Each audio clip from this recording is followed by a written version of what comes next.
आहे, बरोबर. ह्या सगळ्याची माहिती आपण मागच्या वर्षी घेतली. कार्बन या महत्वाच्या मूलद्रव्याची सुरुवात 9वीच्या आपल्या अभ्यासात झालेली आहे. आज त्याचा दुसरा टप्पा सुरू होईल. म्हणजेच काय, आजपासून पुढच्या सगळ्या आपल्या काही लेक्चर्समध्ये आपण या कार्बनी संयुगांचा दुसरा टप्पा म्हणजे आपला या वर्षीच्या 10वीच्या पुस्तकातला 9वा धडा कार्बनी संयुगे ह्याचा अभ्यास करणार आहे. या धड्यामध्ये आपल्याला आता आणखी नवीन गोष्टी कार्बन बद्दलच्या माहिती होतील. कार्बनची बेसिक ओळख आपल्याला मागच्या वर्षी झाली. ते एक बहुगुणी मूलद्रव्य का आहे, बाकीच्या मूलद्रव्यांपेक्षा तो वेगळा काय, त्याच्या अनेक प्रकारच्या वेगवेगळ्या संयुगांची निर्मिती का होते, कार्बनची एक विशिष्ट ब्रांच आहे ऑर्गॅनिक केमिस्ट्री, म्हणजे ज्याच्यामध्ये कार्बनचाच मूळ अभ्यास केला जातो, मुख्यत्वाने अभ्यास केला जातो, अशी एक सायन्सची एक स्पेशल ब्रांच आहे केमिस्ट्रीची, त्याचं नावच ऑर्गॅनिक केमिस्ट्री, त्यातला मेन हिरोज कार्बन. मग या कार्बनचा अभ्यास करताना आणखी नवीन काय काय गोष्टी आपल्याला कळतील त्या आज आपण सुरू करणार आहोत. तर आज आपल्या या पहिल्या लेक्चरमध्ये म्हणजे कार्बनी संयुगांच्या लेक्चरमध्ये या अभ्यासाला आपण सुरुवात करूया. मस्त धडा आहे, छान धडा आहे आणि केमिस्ट्रीचा शेवटचा धडा आहे. याच्यानंतर तुमचा सगळा अभ्यास रिव्हिजन बेस्ड असेल. मी तुमचं लेक्चर घेतलंच तर प्रत्येक धड्याचं रिव्हिजन घेण्याकरता घेईन, कारण की आपला सगळा सिलेबस या धड्यानंतर संपून जाईल. ठीक आहे. आणि वेळेच्या आधी म्हणजे सप्टेंबर मध्ये आता आपला सगळा केमिस्ट्रीचा अभ्यास होऊन जाईल. ऑक्टोबर नोव्हेंबर 2 महिने तुमचं रिव्हिजन घेतलं तरी पण डिसेंबरला तुम्ही तयार असाल. कोणताही कसाही प्रश्न आला तरी पण आरामात आपण घेऊ शकतो, बरोबर. आता बघा, आपला धडा आहे कार्बनी संयुगे आणि आता कार्बन एक बहुगुणी घटक, बहुमुखी लिहिलंय. बहुमुखी म्हणजे अनेक पद्धतीने संयुग करणारा असा अर्थ आहे, पण ऍक्च्युली तो आहे बहुगुणी मूलद्रव्य. तर हा सेंद्रिय संयुगांमध्ये आढळणारा एक उल्लेखनीय घटक आहे, कारण की कार्बनची जी केमिस्ट्री आहे सेंद्रिय संयुगांमध्ये असणारा सगळ्यात महत्वाचा घटक म्हणजे कार्बन. तो पृथ्वीवरील जीवनाचा आधार आहे. का बरं, जरा विचार करा. आपल्या प्रत्येक पेशीमध्ये कार्बन आहे, प्रत्येक सजीवामध्ये कार्बन आहे. वनस्पती असू द्या, प्राणी असू द्या, पक्षी असू द्या, सूक्ष्मजीव असू द्या, प्रत्येकाच्या पेशींमध्ये कार्बन अस्तित्वात आहे. हाच कार्बन जेव्हा जीवाश्मांच्या रूपामध्ये जमिनीखाली दाबला गेला, म्हणजे खूप दाब आणि तापमान भिन्न अशा परिस्थितीमध्ये त्याच्यापासनं पेट्रोल, डिझेल, नॅचरल गॅस अशा पद्धतीची नॅचरल रिसोर्सेस मिळाले आपल्याला आता. पण याचा अर्थ असा आहे की हा जो कार्बन आहे हा निसर्गामध्ये एक खूप महत्वाचा घटक म्हणून अनेक रूपाने आपल्याला दिसतो. आपल्या आयुष्यामध्ये कार्बन डायऑक्साईड हा खूप महत्वाचा रोल प्ले करतो, कारण आपण सगळे ऑक्सिजन घेतो आणि ऑक्सिजन मध्ये कार्बन मिसळून कार्बन डायऑक्साईड या रूपाने बाहेर सोडतो. आपण जेव्हा श्वासोच्छ्वास करतो, वनस्पती हवेमध्ये असलेला ऑक्सिजन आपल्यासाठी तयार ठेवतात श्वास घेण्यासाठी. तो ऑक्सिजन आपण घेतो. श्वासोच्छ्वासाच्या प्रक्रियेमध्ये तो ऑक्सिजन आपल्या लंग्समध्ये जातो, तिथून आपल्या प्रत्येक पेशीमध्ये पसरला जातो. तिथे प्रत्येक पेशी उच्छ्वास करते, म्हणजे अनावश्यक सगळे घटक त्यातनं बाहेर पडतात आणि कार्बन डायऑक्साईड हा पुन्हा आपल्या रक्तवाहिन्यांमधनं, फुफ्फुसामधनं, आपल्या नाकातनं बाहेर पडतो.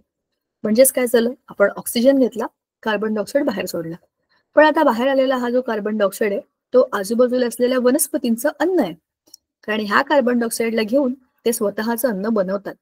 प्रकाश संश्लेषण अभिक्रियेमध्ये सगळ्या वनस्पती स्वतःचं अन्न बनवतात आणि तेच अन्न आपल्या सगळ्यांचं अन्न आहे.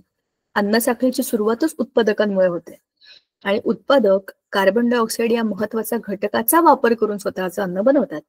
शर्करा रूपामध्ये जे काही अन्न मिळतं वनस्पतींच्या पानामध्ये त्याला आपण स्टार्च म्हणतो. ते असतं C6H12O6, म्हणजेच त्याच्यामध्ये कार्बनचे 6 अणू असतात. म्हणजेच हा कार्बन आपल्या श्वासोच्छ्वासाचा भाग, हा कार्बन आपल्या अन्नाचा भाग आहे आणि हा कार्बन आपल्या प्रत्येक पेशीमध्ये असलेल्या प्रत्येक घटकामधला महत्वाचा एक मुद्दा आहे. जे अन्न आपण खातो त्याच्यामध्ये कार्बोहायड्रेट्स असतात, प्रोटीन्स असतात, फॅट्स असतात, आणखी मिनरल्स असतात, वॉटर असतात. हे सगळं आपलं बॅलन्स डाएटचा एक घटक आहे. पण त्याच्यामध्ये कार्बन डायऑक्साईड म्हणजे त्याच्यामधला कार्बन जो आहे तो आपल्याला वेगवेगळ्या फूड प्रोडक्ट्स मध्ये मिळतो. कार्बोहायड्रेट्स इन्स्टंट एनर्जी देणार, कारण त्याच्यामध्ये ग्लुकोज असते, बरोबर. तर असा हा कार्बन जो आहे हा आपला सगळ्यात महत्वाचा मूलद्रव्य आहे, कारण तो आपल्या जीवनाशी निगडीत आहे. आता त्याच्या रचनेमुळे तो कसा आहे, इतर बाकी सगळ्या मूलद्रव्यांपेक्षा वेगळा आहे. त्याची रचना कशी आहे बघा. मध्यभागी केंद्रकामध्ये, कार्बनच्या मध्यभागी जो केंद्रक आहे त्याच्यामध्ये तुम्ही आता लक्ष द्या. आपल्याला माहिती आहे कार्बनचं ॲटॉमिक नंबर म्हणजे अणु अंक आहे 6. त्याच्या पहिल्या कक्षेमध्ये आहेत 2 इलेक्ट्रॉन, दुसऱ्या कक्षेमध्ये आहेत 4 इलेक्ट्रॉन. म्हणजे एकत्रित इलेक्ट्रॉनच्या संख्येला आपण जर बघितलं तर ती आहे 6. जर 6 इलेक्ट्रॉन आहेत तर त्याच्या पोटामध्ये म्हणजे केंद्रकामध्ये 6 प्रोटॉन असायला पाहिजे. 6 इलेक्ट्रॉनला 6 प्रोटॉन बॅलन्स करतील आणि टोटल होईल 0. 6 plus 6 minus is equal to 0. बरोबर. 6 अधिक 6 वजा असं एकत्र आलं की काय होतं, 0. म्हणजेच कार्बनचा एखादा रेणू, एखादा अणू हा इलेक्ट्रिकली न्यूट्रल आहे, त्याच्यावरती कुठलाही प्रभार नाही, प्रभार रहित असतो. कारण जेवढे इलेक्ट्रॉन बाजूला फिरतात तेवढेच प्रोटॉन मध्ये. आता प्रोटॉनची संख्या जर आपण 6 धरली तर न्यूट्रॉनची संख्या किती असायला हवी?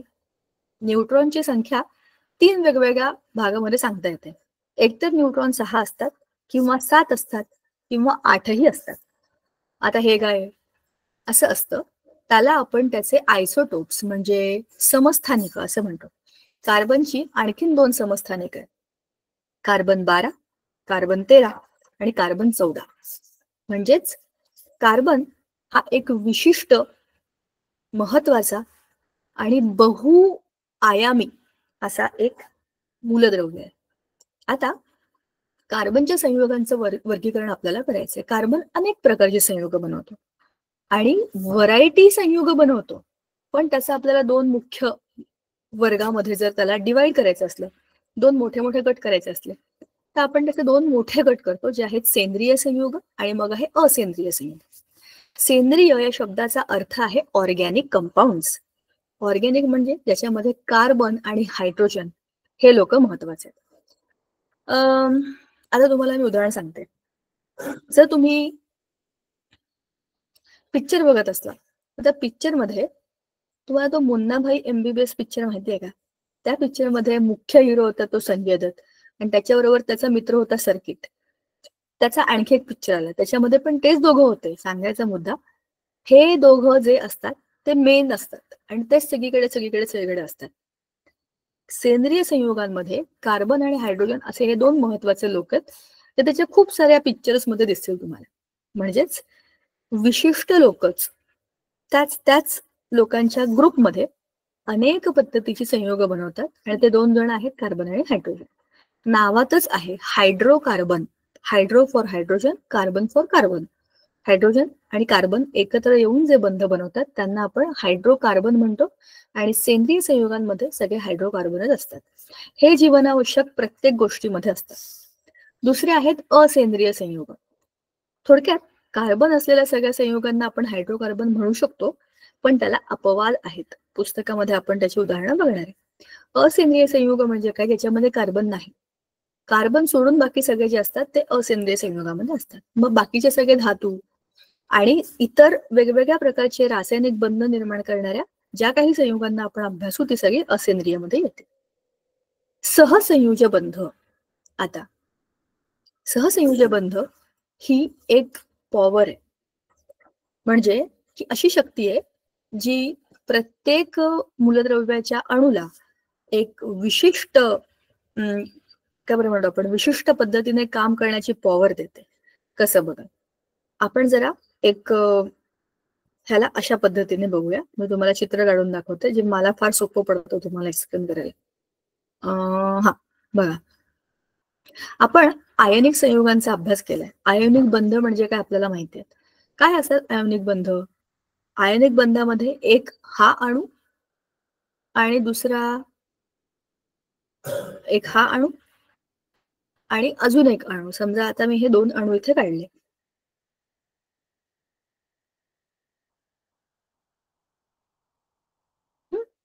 एक पॉझिटिव्ह आणि एक निगेटिव्ह. आता काय होतं, जो काही पॉझिटिव्ह धातू असतो, धातूचा अर्थ आहे धातू असलेली जी मूलद्रव्य असतात, तो काय करतो, त्याच्याकडे असलेला अतिरिक्त इलेक्ट्रॉन अधातूला देऊन टाकतो.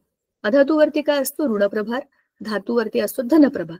याला आपण म्हणतो कॅटायन, यांना आपण म्हणतो ऍनायन. बरोबर. मग आता काय झालंय, ह्याच्याकडे अतिरिक्त इलेक्ट्रॉन होते. हे कशा करता अतिरिक्त म्हणजे काय, अष्टक पूर्ण करण्याकरताची धडपड आहे. अष्टक पूर्ण व्हावं म्हणून ह्याच्याकडे अतिरिक्तचे इलेक्ट्रॉन तो देऊन टाकतो. त्याच्याकडे 8 पेक्षा जास्त आहेत. 8 आहेत माझ्याकडे, माझं पोट भरलंय, पण हे उरलेले मला नकोत आता, ह्याच्यामुळे मला अडथळा येतोय. मग हे 8 माझ्यापुरते मी ठेवेन, उरलेले मी देऊन टाकेन. असा विचार करणारे जे मेटल्स असतात, मेटल्स म्हणजे धातू, ते बनवतात कॅटायन. म्हणजेच काय, पॉझिटिव्हली चार्ज्ड आयन्स, धन प्रभारित आयन बनवतात. दुसरीकडे असतात नॉन मेटल्स. नॉन मेटल्स म्हणजे असे अणू ज्यांच्यामध्ये अष्टक पूर्ण करण्याकरता इलेक्ट्रॉनची कमी आहे. त्यांच्यामध्ये 6, 7 अशी इलेक्ट्रॉनची संख्या असते बाह्यतम कक्षेमध्ये. ह्यांना अष्टक पूर्ण करण्याकरता 1 किंवा 2 इलेक्ट्रॉनची गरज असते. मग ते काय करतात, ह्या मेटलकडनं म्हणजे या कॅटायनकडनं इलेक्ट्रॉन्स घेतात, स्वतःचं अष्टक पूर्ण करतात. पण आता इलेक्ट्रॉन घेतल्यामुळे त्यांच्यावरचा एकत्रित चार्ज, ओव्हरऑल चार्ज जो असतो तो होतो निगेटिव्ह. मग हे होतं ऋण प्रभारित. आता कॉमन सेन्सची गोष्ट आहे बघा, एक गोष्ट आहे पॉझिटिव्ह, एक गोष्ट आहे निगेटिव्ह. हे आहेत परस्पर भिन्न आणि परस्पर विरोधी अशी प्रभार, पॉझिटिव्ह निगेटिव्ह. आता हे एकमेकांना आकर्षित करतात आणि स्वतःचा एक बंध बनवतात. त्याला आपण आयनिक बंध असं म्हणतो. आयनिक बंध हा एक प्रकारचा बंध असतो. दुसरा प्रकारचा जो बंध आहे तो आहे सहसंयोज बंध, जो आपण आताच म्हणालो की हा एक प्रकारचा शक्तिशाली असा एक प्रकार आहे. सहसंयोज बंधामध्ये काय पॉवर आहे बघा, मी तुम्हाला सांगते. एक मस्त गोष्ट आहे सहसंयोज बंध. माझ्याकडे एक्स्ट्रा इलेक्ट्रॉन नाही आहेत द्यायला. यायला पाहिजे. सहसंयोज बंध. बघा, आपण कार्बनचंच उदाहरण घेऊया, कारण आपण कार्बनचीच केमिस्ट्री बघतोय. तर त्याच्यासाठी आपण उदाहरण घेऊया आपल्या कार्बनचं. हा आहे कार्बनचा अणू. कार्बनची न्यूक्लियस काढली आपण आता. कार्बनची पहिली कक्षा, त्यात आहे 2 इलेक्ट्रॉन. आणि बघा हे दुसरी कक्षा, त्याच्यामध्ये आहे 4 इलेक्ट्रॉन. आता आपण इलेक्ट्रॉन काढूया इथे मध्ये. पहिल्या कक्षेत 2 इलेक्ट्रॉन आले,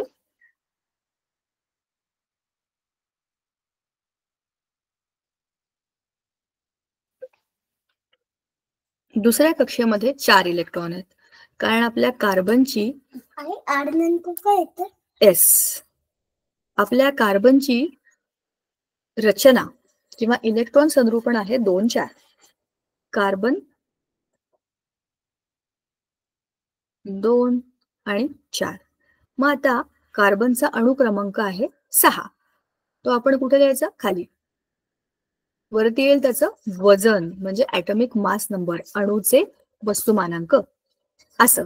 आता ह्या कार्बनच्या पहिल्या कक्षेत 2 इलेक्ट्रॉन आले, दुसऱ्या कक्षेत 4 इलेक्ट्रॉन आले. तर न्यूक्लियस आपण कलर करून टाकूया येलो कलरने, चांगला दिसतो आयटम. बर, आता बघा गडबड काय. आता या कार्बनच्या बाबतीत बिचाराच्या गोष्ट अशी आहे की त्याला त्याचं अष्टक पूर्ण करायचं. कार्बनला त्याचं अष्टक पूर्ण करायचं आहे, पण कितीची कमी आहे, 4ची कमी आहे. 8 पूर्ण करायचे, त्याच्याकडे 4च आहेत आणि 4 पूर्ण करायचे आहेत. आता तो काय करेल, 4 देऊन टाकेल का? 4 दिले तर त्याच्याकडे मग द्विक पूर्ण होईल, हेलियम सारखं. 4 इलेक्ट्रॉन देणं सोपं आहे का रे? तुमच्या न्यूक्लियसमध्ये 6 प्रोटॉन आहेत, म्हणजे 6 पॉझिटिव्ह. हे 6 पॉझिटिव्ह बाजूला असलेल्या 6 इलेक्ट्रॉनला पकडून ठेवतात. 1 इलेक्ट्रॉन पण हा ॲटम सोडणार नाही. का सोडू, कसा काय सोडू शकतो तो? एवढा छोटासा ॲटम आहे तो, त्याची साईज छोटी आहे, त्याच्या केंद्रकापासून त्याच्या बाह्यतम कक्षेचं अंतर कमी आहे. तर त्या पॉझिटिव्ह निगेटिव्हचं अट्रॅक्शन खूप स्ट्रॉंग आहे. 1 इलेक्ट्रॉन देणं ठीक आहे, कसं तरी समजू शकतो. 2 इलेक्ट्रॉन देणं ठीक आहे, जीवाच्या वर. 3 इलेक्ट्रॉन देणं अतिशय कठीण. 4 इलेक्ट्रॉन देणं अशक्य प्राय. तरी सुद्धा 4 इलेक्ट्रॉन दिले तर हा कार्बन अजिबात स्थिर राहू शकत नाही आणि त्याच्यामुळे तो असा बॉन्ड बनवतच नाही. तो 4 इलेक्ट्रॉन देऊ शकत नाही. 4 इलेक्ट्रॉन घेतले तर चला करून बघूया. अणूची जेवढी रचना आहे तेवढ्या रचनेमध्ये त्याला आता इथे एक इलेक्ट्रॉन ऍड करू शकतो. ह्या दोघांमध्ये ढकलाढकली होणार आहे. छोट्याशा जागेमध्ये जिथे 4 लोक राहतात तिथे एक माणूस ऍड केला की दाटीवाटी होते. ठीक आहे, चला आपण ऍडजस्ट करूया. अजून एक माणूस वाढवला, आधीच गर्दी, त्याच्यामध्ये आणखीन एक माणूस आलाय, अजिबात त्यांना आवडत नाही ते कसे तरी, कारण हे पण निगेटिव्ह हे पण निगेटिव्ह, निगेटिव्ह निगेटिव्ह एकमेकांना दूर ढकलतात. रिपल्शनमुळे तिथे अनस्टेबिलिटी होते. आणखीन एका माणसाला तुम्ही तिथे बसवलं तर काय होणार आहे, आणखीन दाटीवाटी, चेंगराचेंगरी, ढकलाढकली, मारामारी. आणि अजून एक आला तर प्रश्नच नाहीये, त्याला ते घेणारच नाहीत. म्हणजेच काय होतं, 4 इलेक्ट्रॉन देणं कठीण, 4 इलेक्ट्रॉन घेणं कठीण. मग आपला बुद्धिमान कार्बन काय करतो, तो म्हणतो आता माझी परिस्थिती अशी आहे, देवाने मला असंच बनवलंय, ना मी देऊ शकतो ना मी घेऊ शकतो, पण मी माझं डोकं वापरू शकतो. स्थैर्य तर मला पाहिजे, स्टेबिलिटी तर मला मिळवायची आहे, आणि त्याच्यासाठी मला जे करणं शक्य ते मी करेन. मग मी काय करू शकतो, मग देणं घेणं शक्य नाही, शेअर करणं तर शक्य आहे. तो अशा लोकांना शोधून काढतो ज्यांना एका इलेक्ट्रॉनची कमी असते. हायड्रोजन, हायड्रोजनकडे एक इलेक्ट्रॉन आहे, एकाची कमी आहे. अजून एक हायड्रोजन, एक इलेक्ट्रॉन आहे, निळे इलेक्ट्रॉन हायड्रोजनचे समजा, आणि जे रिंग केलेले आहेत ते आपल्या कार्बनचे आहेत. ठीक आहे. अजून एक हायड्रोजन, बघा हायड्रोजन मुबलक प्रमाणामध्ये असतो, बरोबर, आणि हायड्रोजन हा अतिशय रिएक्टिव्ह आहे, त्याच्याकडे एक इलेक्ट्रॉन, त्याला आणखी एक इलेक्ट्रॉनची गरज असते. मग आता काय होतं, शेअरिंग. कार्बन म्हणतो तुझा इलेक्ट्रॉन तू मला दे, माझा इलेक्ट्रॉन मी तुला देतो, आपण काय करूया, एकमेकांशी शेअरिंग करूया. म्हणजे काय, वाटून घेऊया, तुझं ते माझं, माझं ते तुझं, आणि आता एकत्रित बॉन्ड, ह्याला म्हणतात सहसंयोजी बंध. ह्याच्यामध्ये पॉझिटिव्ह निगेटिव्हचा प्रश्नच नाही, गोंधळच नाही. तू मला दे, मी तुझं घेतो, मग मी, म्हणजे हे कसं आहे माहितीये का, आयनिक बंध असा आहे, माझं एक घर आहे, त्या घरामध्ये एक खोली आहे, एक्स्ट्रा खोली, मी ती वापरत नाही, तर ती खोली मी भाड्याने दिली. समजा तुम्ही माझ्या घरी आलात, म्हणालात की ताई आमचं कॉलेज तुमच्या घराच्या जवळ आहे, तुम्ही तुमची रूम आम्हाला भाड्याने द्याल का, म्हणे ठीक आहे, रूम माझी वापरणार तुम्ही, तुम्ही त्या बदल्यात मला पैसे देणार, त्या बदल्यात मी तुम्हाला माझी रूम वापरायला देणार, पण त्या रूमची मालकी माझ्याकडेच असेल, बरोबर. अशा पद्धतीने जो बंध आहे तो आहे आयनिक बंध. माझी वस्तू मी तुम्हाला वापरायला दिली आणि त्याच्यामुळे झाला एक बॉन्ड जो आहे आयनिक बंध. पण सहसंयोजी बंध म्हणजे काय, कोव्हॅलेंट बॉन्ड. हॉस्टेल रूम माहितीये तुम्हाला, हॉस्टेलमध्ये बेड आहे, एका रूम मध्ये 2 बेड, तुम्ही पण राहू शकता, मी पण राहू शकते. मला आणि तुम्हाला पटलं नाही किंवा मला दुसरं हॉस्टेल चांगलं मिळालं तर ती रूम मी सोडून जाऊ शकते, तिथे दुसरं कोणतरी येऊ शकतं. ह्याच्यामध्ये आहे शेअरिंग. एकच गोष्ट, ती रूम तुमची पण आहे, ती माझी पण आहे, ती तुमची पण नाही, ती माझी पण नाही, बरोबर. अशा पद्धतीने जे बंध बनतात त्यांना म्हणतात सहसंयोजी बंध. हे एक वेगळ्या पद्धतीची पॉवर आहे बघा. ह्याच्यामध्ये गरज आहे का इलेक्ट्रॉन देण्याची घेण्याची, माझ्याकडे जेवढे तेवढे तसंच राहणार, तुमच्याकडे जेवढे तेवढे तसंच राहणार. कधी वापरायचं तर माझं वापर, कधी वापरायचं तर मी तुझं वापरेल, तरी पण ज्या गोष्टी आहेत त्यांना तुझ्या आहेत, त्यांना माझ्या आहेत, अशीच अग्रीमेंट आहे. भारी आहे की नाही. पटलं एक रूम शेअर करा, नाही पटलं सोडून चालले जा. हॉस्टेलमध्ये असंच असतं ना. समजा माझ्या हॉस्टेलमध्ये मी कॉलेजच्या पहिल्या वर्षाला आहे आणि माझी जी कॉलेजमधली मैत्रीण आहे ती दुसऱ्या वर्षाला आहे, तिला दुसऱ्या कुठल्या तरी प्रोजेक्टसाठी जावं लागलं तर माझी रूम सोडून ती निघून जाईल. मग आता मला नवीन कोणतरी पार्टनर शोधावं लागेल, दुसरी कोणतरी मुलगी येईल. म्हणजेच काय, सहसंयोजी बंधामध्ये एखादी गोष्ट, ती गोष्ट काय, इलेक्ट्रॉन, हे काय केले जातात, शेअर केले जातात. आणि अशा पद्धतीने कार्बनची अष्टक बघा ना, आता कार्बनकडे किती इलेक्ट्रॉन झाले, 1 2 3 4 5 6 7 8 झालं याचं अष्टक पूर्ण. प्रत्येक हायड्रोजनचं बघा, हायड्रोजनकडे 1 2, या हायड्रोजनकडे 1 2, ह्याच्याकडे 1 2, ह्याच्याकडे 1 2, ह्याचं पण द्विक पूर्ण झालं, समजलं. म्हणजे अशा पद्धतीने डोक्याचा वापर करून आपले जे ऍटम्स आहेत, जे अणू आहेत, ते सहसंयोजी बंध बनवतात आणि स्वतःला स्थैर्य प्राप्त करून घेतात. हाच असतो सहसंयोजी बंध, समजलं. आता बघा काय, सहसंयोजी बंध हा एक शक्तिशाली रासायनिक बंध आहे, जो अणूंमधील इलेक्ट्रॉनच्या सामायिकरणाने तयार होतो. सामायिकरण म्हणजे शेअरिंग. सेंद्रिय रसायनशास्त्रातील ही एक मूलभूत संकल्पना आहे. ऑर्गॅनिक केमिस्ट्री मधली ऑर्गॅनिक केमिस्ट्रीच मुळात या सहसंयोजी बंधामुळे बनली, कारण ऑर्गॅनिक केमिस्ट्री कार्बनची केमिस्ट्री आणि कार्बन सहसंयोजी बंध बनवतो. कार्बनची स्टोरी आपण आता बघितली. कार्बन देऊ शकत नाही, कार्बन घेऊ शकत नाही, तो मध्ये अडकलेला आहे. कार्बनच्या आधी बघा ना तुम्ही, hydrogen helium, lithium beryllium boron, बरोबर, लिथियम बेरिलियम बोरॉन या तिघांमध्ये 1, 2, 3 असे बाह्यतम कक्षातले इलेक्ट्रॉन आहेत, ते देऊन टाकतात, ते धातू आहेत. या बाजूला 14व्या कक्षेमध्ये तो कार्बन, कार्बनच्या पुढचे hydrogen helium lithium beryllium boron carbon, कार्बनच्या पुढे नायट्रोजन ऑक्सिजन फॉस्फरस, या तिघांकडेही इलेक्ट्रॉन भरपूर आहेत आणि 1-2 इलेक्ट्रॉनची कमी आहे अष्टक पूर्ण करायला. 4च्याहून जास्त असेल तर ते घेऊ शकतात. 4च आहेत एक्झॅक्ट, न देणं शक्य न घेणं शक्य, मग तो काय करतो, शेअरिंग करतो आणि सहसंयोजी बंध ही एक सुपर पॉवर आहे कार्बनकडे, म्हणून तो काय करतो, जगात वाटेल ते सगळ्या प्रकारचे बंध बनवतो. आणि म्हणूनच कार्बनच्या संयुगांची संख्या ह्या जगातल्या इतर मूलद्रव्यांच्या अणूंनी बनवलेल्या संयुगांच्या संख्येपेक्षा खूप जास्त आहे. तर कार्बनकडे एक सुपर पॉवर आहे. तुम्ही ते सुपर पॉवर असलेले लोकांचे पिक्चर बघितलेत का? शक्तिमान, स्पायडरमॅन, सुपरमॅन, क्रिश, आपला मराठी नाही, भारतीय सुपरमॅन जो आहे तो क्रिश, काही करू शकतो तो, डोंगरावर चढू शकतो, पाण्यात जाऊ शकतो, माशांशी बोलू शकतो. त्याच्याकडे एक स्पेशल पॉवर आहे, वेगळ्याच पॉवर आहे ज्या दुसऱ्या कोणाकडे नाहीये. त्या वेगळ्याच पॉवर या कार्बनकडे.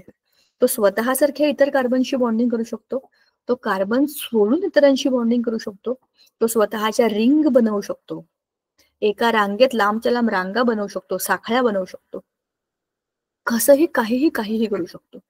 फुटबॉल सारखा एक मोठा असा बॉल बनवू शकतो. म्हणजे विचार करा, तो काहीही करू शकतो. म्हणूनच त्याच्या अभ्यासामध्ये खूप साऱ्या वेगवेगळ्या प्रकारच्या नवीन पण, आता अनेक प्रकारची तर त्याची संयुग अशी आहेत की आपल्याला माहिती पण नाहीत, पण ती रोज बनतात, कारण तो काही करू शकतो. आता हा सहसंयोजी बंध हा खूप मजबूत आणि स्थिर असतो. त्यामुळे कार्बनला लांब साखळ्या आणि इतर घटकांसह जटिल रचना करता येतात. लांब लांब लांब लांब लांब साखळ्या बनवू शकतो कार्बन, लांबच्या लांब कार्बन कार्बन कार्बन कार्बनच्या साखळ्या, आणि गोल गोल रिंग, षटकोनी, पंचकोनी, अष्टकोनी, काहीही करू शकतो. कारण हे बॉन्ड खूप स्ट्रॉंग असतात, एकदा बनले की बनले, हे तुटत नाहीत, बरोबर. सहसंयोजक बॉन्डचे प्रकार म्हणजे आता आपण जे बघितले, सहसंयुज बंध, ह्याला सहसंयुज बंध म्हणूया आपण. हा एकेरी बंध आणि चित्र चुकलंय, हे दुहेरी बंधाचे, हे दुहेरी बंध आहेत आणि हा तिहेरी बंध आहे. हे सगळं आपण पुस्तकात बघू हे काय, ठीक आहे. सहसंयोजी बंधाची निर्मिती कशी होते, इलेक्ट्रॉन शेअर केले जातात, स्थिर कॉन्फिगरेशन पाहिजे म्हणून त्याच्याकरता ते धडपड करतात, अणू त्याच्यामध्ये गोल गोल गोल गोल फिरतात. हे सगळं आपण ना पुस्तकामध्ये व्यवस्थित बघूया, कारण ह्याच्यामध्ये आपल्याला आयनिक बंधाची उदाहरणं आणि बाकीचे डिटेल्स पण आहेत बघा. मगाशी आपण हे बोललो होतो की सेंद्रिय आणि असेंद्रिय संयुगांमधल्या महत्वाच्या अपवादांची आपण ओळख करून घेऊया. त्याच्या आधी या धड्यामध्ये आपल्याला काय काय बघायचंय ते महत्वाचे मुद्दे एकदा आपण जरा समजून घेऊ. बघा, या धड्यामध्ये आपल्याला बघायचंय कार्बनी संयुगांमधले बंध, सहसंयोजी बंध, ते आपण आत्ताच पाहिले. कार्बन एक आगळे वेगळे मूलद्रव्य का आहे, पुन्हा एकदा नव्याने त्याची माहिती दिलेली आहे. हायड्रोकार्बन, क्रियात्मक गट आणि समजातीय श्रेणी हा खूप महत्वाचा भाग आहे, हा अतिशय महत्वाचा भाग आहे आणि याच्यावरती तुमची 11वीची केमिस्ट्री सगळी डिपेंडंट आहे. तर ह्याच्यामध्ये अजिबात काही कन्फ्युजन ठेवायचं नाही आणि ह्याच्यात अजिबात काही चुकायचं पण नाही. पुढचं आहे कार्बनी संयुगांचे नामकरण. सोपं आहे, समजलं एकदा की तुम्ही काहीही करू शकता, फक्त नवीन आहे. कार्बनी संयुगांचे रासायनिक गुणधर्म आपल्याला माहिती असायलाच पाहिजे, कारण तो कार्बन आहे. कार्बनच्याच केमिस्ट्रीला तुम्हाला पुढची अशी ऑर्गॅनिक केमिस्ट्री म्हणून एक ब्रांच येईल, त्याच्यामध्ये तुम्हाला रासायनिक गुणधर्मांचा वापर केला जाईल. महारेणू आणि बहुवर्गे हा मुद्दा त्या मानाने सोपा आहे, तुम्हाला ऑलरेडी मागच्या वेळेला त्याची ओळख झालेली होती. ते बकमिन्स्टन फुलेरिन नावाचा एक होता ना, असा फुटबॉल सारखा, C60, C70, C80 असे मोठे मोठे रेणू कार्बन बनवतो, त्यालाच बहुवारिक असं म्हणतात, महारेणू म्हणतात, ठीक आहे. आता कार्बनी संयुगांमधला बंध हा मुद्दा आपला आता झाला.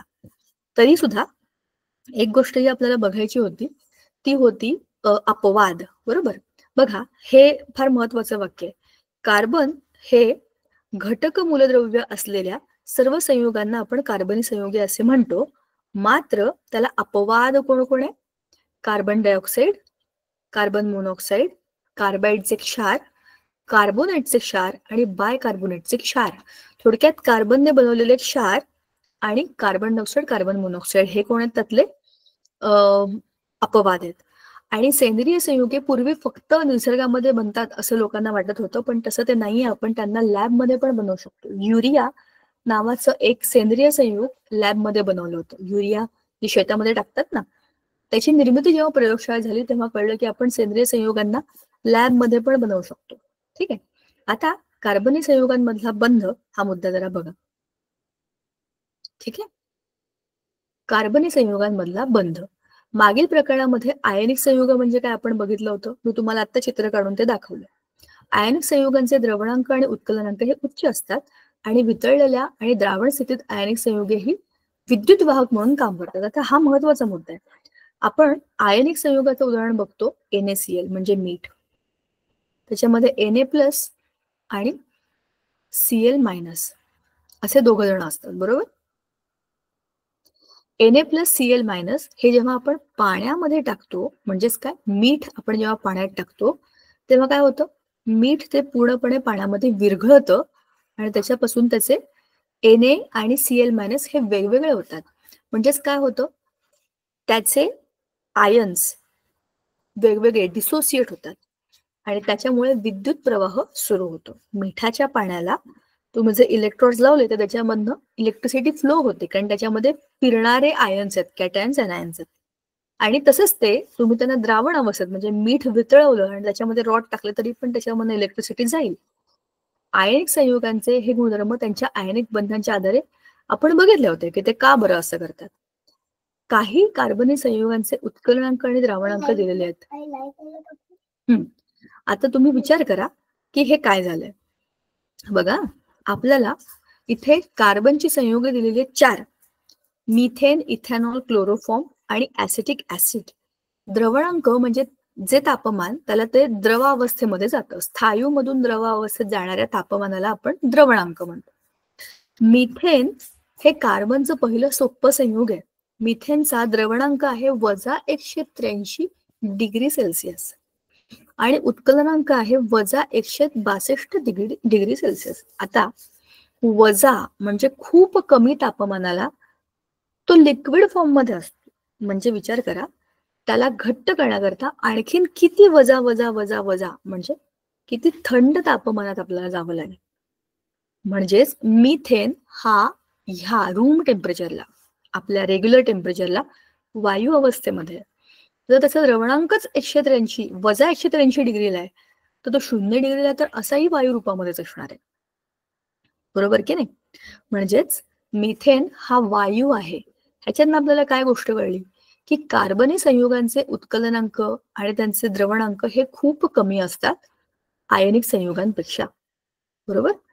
300 डिग्रीपेक्षा कमी असलेले त्याचे उत्कलनांक आहे, त्यांचं उकळण्याचे टेम्परेचर 300 पेक्षा कमी आहे. म्हणजेच त्यांच्यामध्ये आंतररेणूचे आकर्षण बल हे कमी आहे. रेणू रेणूमधलं आकर्षण बल हे कमी आहे.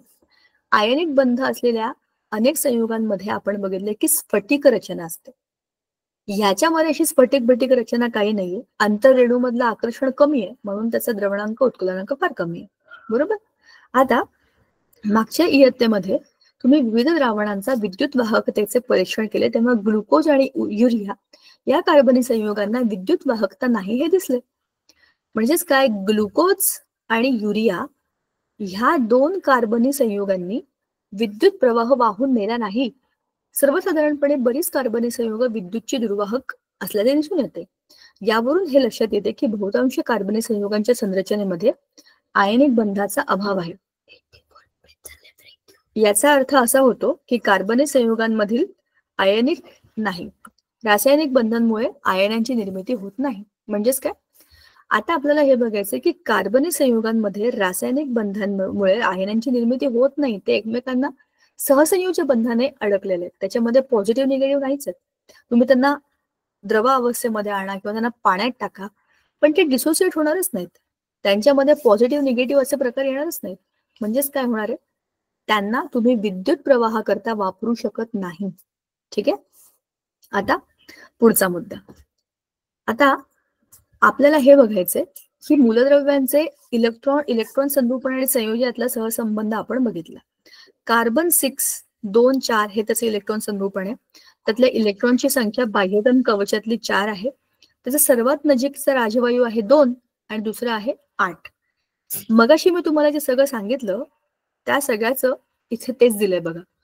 कार्बनला का बरं इलेक्ट्रॉन देणं आणि घेणं शक्य नाहीये? तुम्ही हे पाहिले की एखाद्या अणूला बंध तयार करण्याकरता जी प्रेरक शक्ती असते ती म्हणजे सगळ्यात नजीकच्या राजवायूचे स्थायी असे इलेक्ट्रॉन संरूपण गाठून स्थैर्य प्राप्त करणे. कार्बनला स्थैर्य प्राप्त करायचं असेल तर त्याला एकतर 2 इलेक्ट्रॉन ठेवावे लागतील किंवा 8 इलेक्ट्रॉन बनवावे लागतील. आता कार्बनच्या संयोजक कवचामध्ये 4 इलेक्ट्रॉन आहेत. माहित नाही.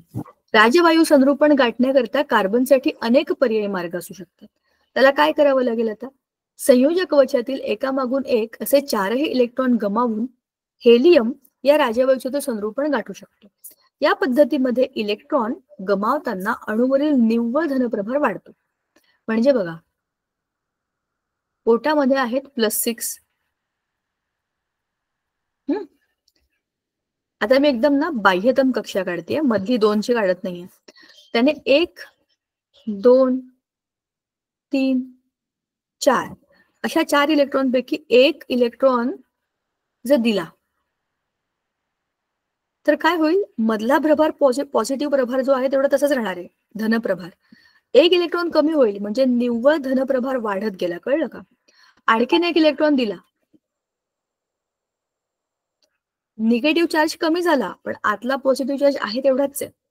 म्हणजे प्रत्येक वेळेला 1-1 इलेक्ट्रॉन देताना त्याला आधीपेक्षा जास्त ऊर्जा लावावी लागते आणि ते काम आणखीन कठीण होत जातं. शिवाय या प्रक्रियेमध्ये अंतिमतः तयार होणाऱ्या C4+ या धनराज आयनाला राजवायू संरूपण असून सुद्धा त्याचा लहान आकारमान त्याच्यावर असलेल्या निव्वळ उच्च प्रभारामुळे अस्थायी करतो त्याला. म्हणजे काय होतं? कार्बनने 4 इलेक्ट्रॉन देऊन टाकले. समजा खूप प्रयत्न केले बिचाऱ्याने, खूप प्रयत्न केले, 4 इलेक्ट्रॉन देऊन टाकले. आता तो काय होईल? C+4 4 इलेक्ट्रॉन दिले त्याने, झाला पॉझिटिव्ह चार्ज झाला. पण त्याची साईज आता एवढी छोटी होईल कारण त्याच्यामध्ये बाह्यतम कक्षेमध्ये इलेक्ट्रॉनच नाहीयेत. असा छोटूसा होऊन जाईल, तो खेचला जाईल कारण सगळा आतला प्रभार पॉझिटिव्ह प्रभार त्याला खेचून घेईल. छोटासा झाला. एवढ्या छोट्या आकारमानाचा कार्बन हा अस्थायी असतो, अस्थिर असतो. म्हणून त्याला हा राजवायूचं संरूपण गाठून +4 करून घेण्याची काहीच उपयोग होणारच नाही त्याला. मग दुसरा पर्याय काय? दादाला विचारायचं. संयोजक कवचामध्ये एकामागून एक याप्रमाणे 4 इलेक्ट्रॉन स्वीकारून निऑन, आता एक तर त्याला हेलियम सारखं होणं शक्य होतं किंवा निऑन सारखं. निऑन व्हायचं असेल तर काय करायला लागेल? त्याला इलेक्ट्रॉन घ्यावे लागतील.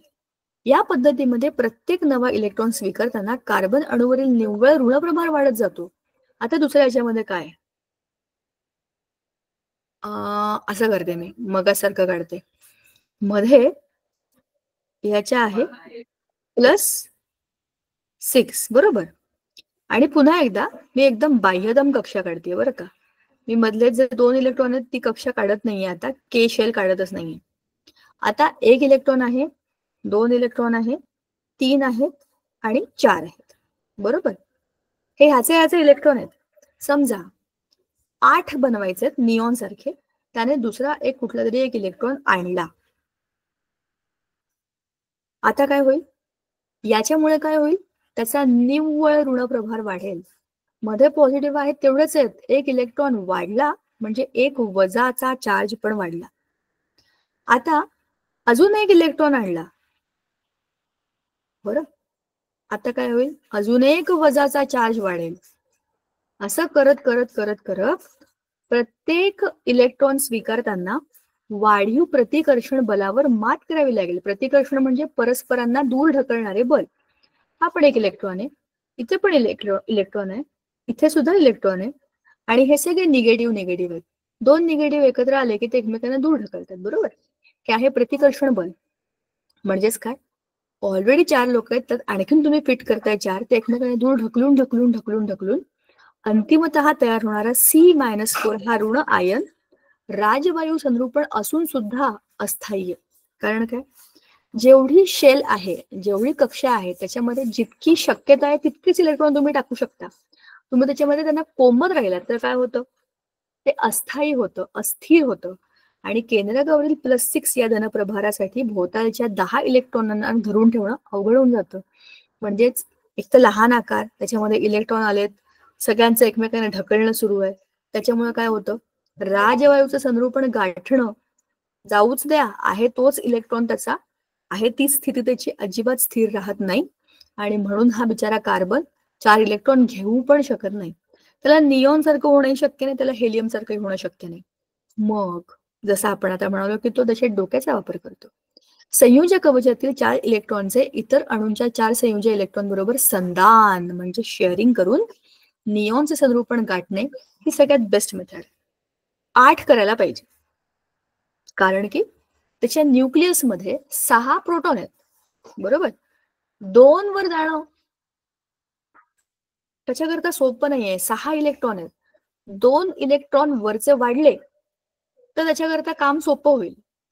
6+ आहेत, प्रोटॉन 6 आहेत, त्याच्यामुळे अष्टक करणं त्याच्याकरता बरं आहे. द्विक करणं म्हणजे 4 कमी करणं. न्यूक्लियस मध्ये तुम्ही काही करू शकत नाही, केंद्रकामध्ये तुम्ही काही बदल करत नाही, तुम्ही बाहेरच्या इलेक्ट्रॉनच फक्त फिरवताय, बरोबर.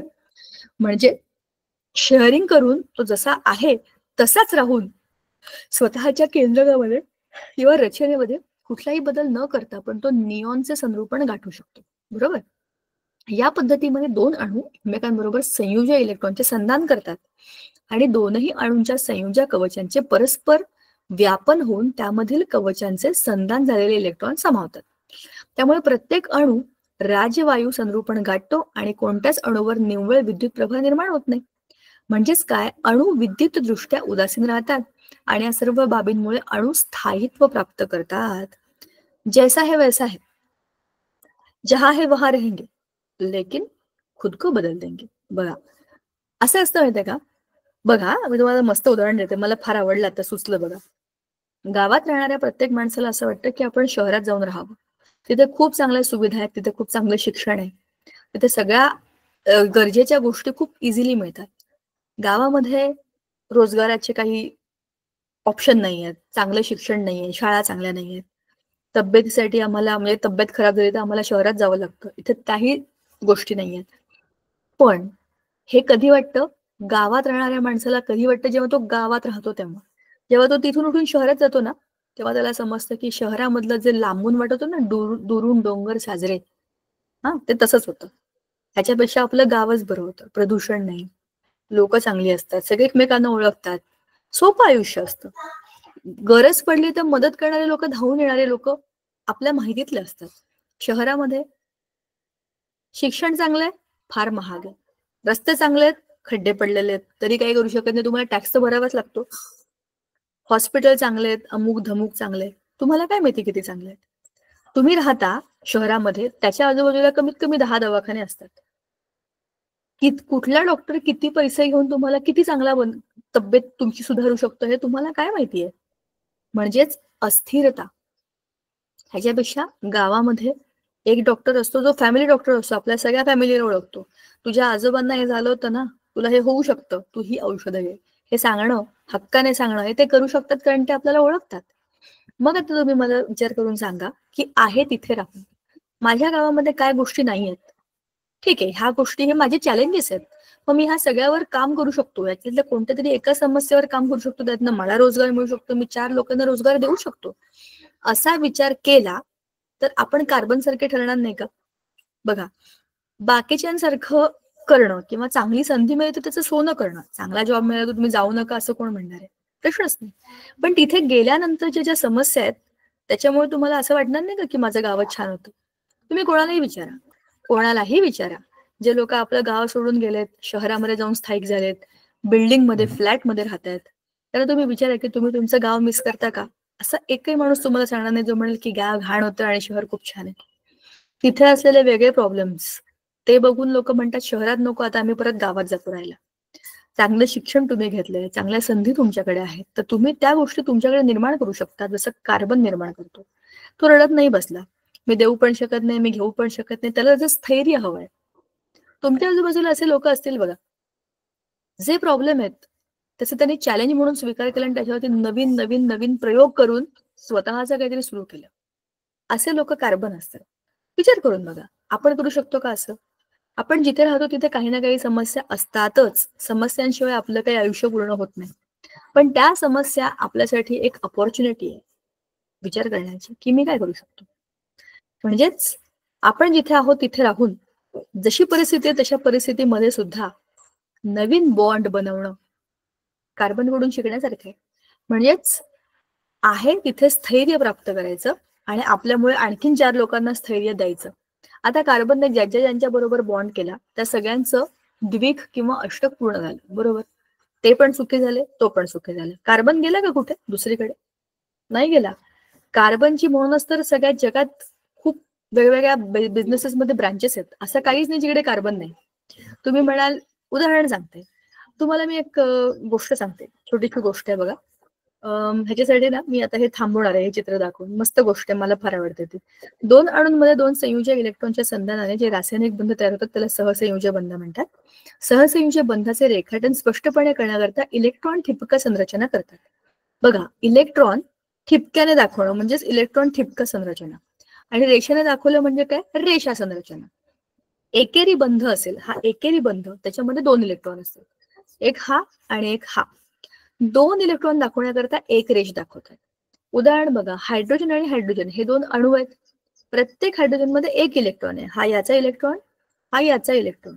मग हे काय आहे, हे त्याचे केंद्रक आहेत. आता हे 2 इलेक्ट्रॉन एकमेकांच्या जवळ आले. बघा, 2 हायड्रोजनने काय केलं, आपले आपले इलेक्ट्रॉन एकमेकांबरोबर सामायिक केले. म्हणजे काय केले, शेअर केले. आणि मग त्या दोघांमध्ये काय बंध तयार झाला, सहसंयोज बंध. दोनही हायड्रोजनच्या मध्यभागी 2 इलेक्ट्रॉन आहेत, त्याला आपण म्हणतो इलेक्ट्रॉन ठिपका संरचना, आणि ही आहे रेषा संरचना.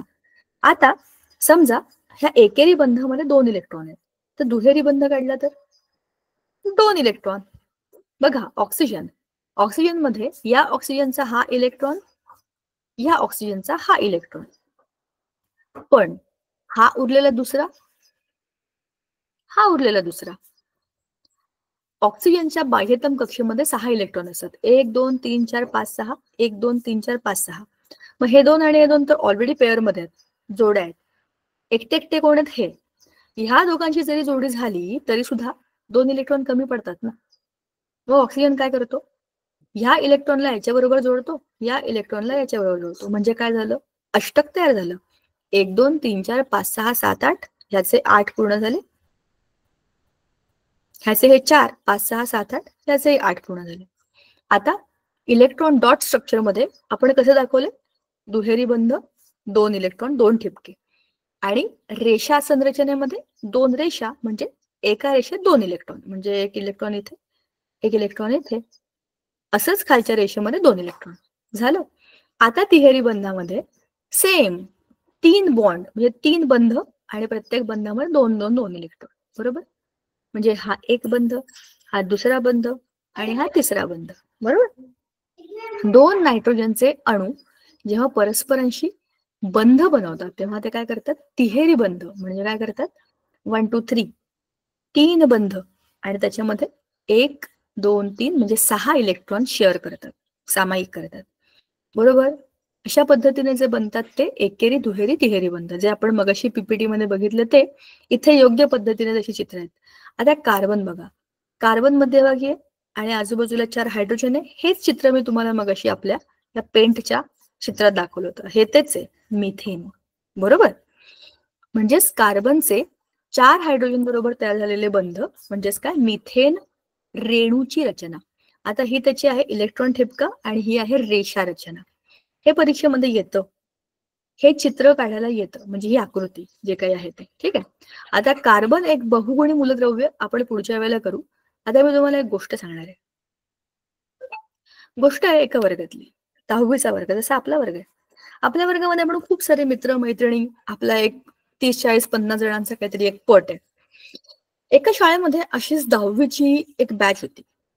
सगळे एकमेकांना ओळखायचे, काही खूप हुशार पहिल्या बेंचवरचे सगळे, काही एकदम मला खेळायलाच आवडतं, मला पहिल्या बेंचवर बसायचंच नाही, मागे बसून मी माझा गेम खेळायचे, असा विचार करणारे लास्ट बेंचवरचे जे होते ते खेळामध्ये हुशार होते. आपल्याला माहिती असतं आपल्या वर्गामध्ये कोण विद्यार्थी किती हुशार आहे, कशात हुशार आहे, काय करतो. कन्या आश्रम स्कूल, मुलींनो मी गोष्ट सांगतेय, एकमेकांशी गप्पा मारणं बंद करा जरा. नाही नाही, मला दिसतंय सगळं तुम्ही जे करताय ते. काही मुली गप्पा मारतायत आणि मला ते दिसतंय. तर ज्या ऐकतात त्यांना तरी ऐकू द्या. ठीक आहे.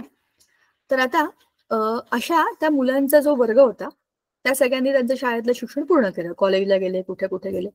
आणि एक 20-25 वर्षानंतर त्यांनी ठरवलं की आपण ना आपल्या आपल्या वर्गातल्या सगळ्यांचं रियुनियन करू. रियुनियनचा अर्थ आहे की पुन्हा वर्गात येणं, एकत्र सगळ्यांनी भेटणं, आपल्या शिक्षकांशी बोलणं, असं रियुनियन आपण आपलं करू.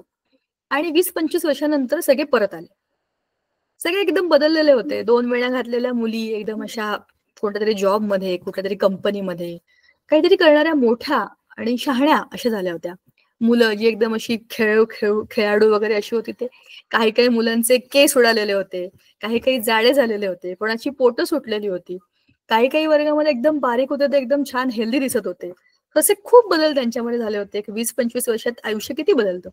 तुम्ही लहान होतात तेव्हाचा फोटो बघा आणि आत्ताचा तुमचा फोटो बघा. एवढ्याच 14-15 वर्षात तुम्ही किती बदललाय.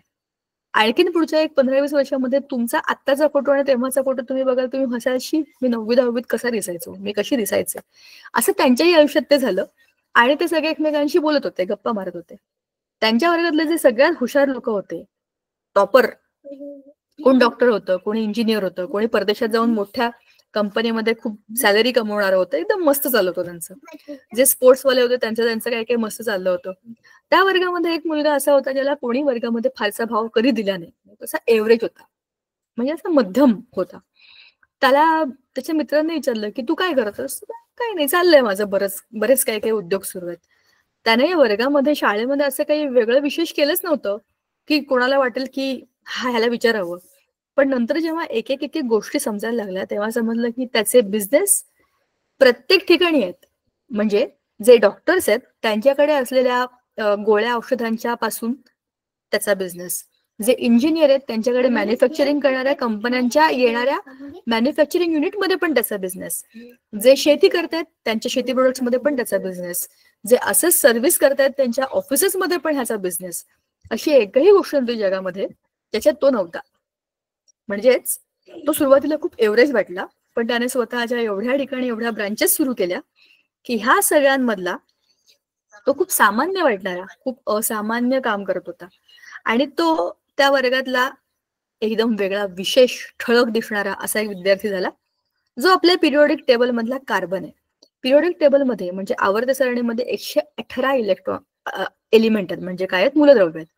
त्या मूलद्रव्यांमध्ये प्रत्येकाची एक काहीतरी खासियत आहे. पण कार्बन सारखा दुसरा कोणीच नाहीये. म्हणून कार्बनची केमिस्ट्री ही खूप वेगळी आणि खूप इंटरेस्टिंग आहे. कारण कार्बन हा एक वेगळा माणूस आहे. जसं आता मी तुम्हाला गोष्टी सांगितलं ना, आवर्त सारणीमध्ये सगळ्यात शांत आहे तो. तो असा हॅलोजन सारखा अटॅक करत नाही. तो मेटल सारखा शायनिंग, हिरोगिरी करणारा, चमकू चमकू असा काही नाहीये. कोणाची मदत केली नाही त्याने, कोणाला त्रास दिला नाही. वर्गामध्ये गपचूप बसणारे लोक असतात ना, जातात येतात, कोणाला माहित पण नसतं. पण अशा वर्गातला तो एक असा मुलगा होता ज्याने मोठं झाल्यावरती एक असं काहीतरी काम केलं जे बाकी कोणालाच जमलं नाही. फर्स्ट बेंचर क्या है, लास्ट बेंचर क्या है, वो किसी के बस की बात नहीं थी जो उसने करके दिखाया. तर असा तो कार्बन खरंच असामान्य आहे, कारण की तो तशी कामं करतो. चला, आज आपण इकडे थांबूया. पुढच्या वेळेला आपण कार्बन एक बहुगुणी मूलद्रव्य का आहे या मुद्द्यावर चर्चा करणार आहे. तुम्हाला कार्बनचे कोणते कोणते मूलद्रव्य माहिती आहेत, कार्बनच्या संयुगांची कुठली कुठली नावं तुम्हाला माहिती आहेत, त्यांच्या रचना तुम्हाला माहिती आहेत का, हा तुमचा होमवर्क आहे. जरा शोधून बघा तुमच्या आजूबाजूला कार्बन कुठे कुठे आहे, कोणत्या कोणत्या फॉर्म मध्ये आहे, आणि हा कार्बनचा तुम्हाला उपयोग काय आहे. थोडासा वेगळा अभ्यास आहे, पण करून बघायला काय हरकत आहे. पुढच्या वेळेला भेटू तेव्हा आलेल्याचा पुढचा टप्पा बघू. ठीक आहे, चला थांबूया आज. Bye bye. Thank you Sangeeta ma'am.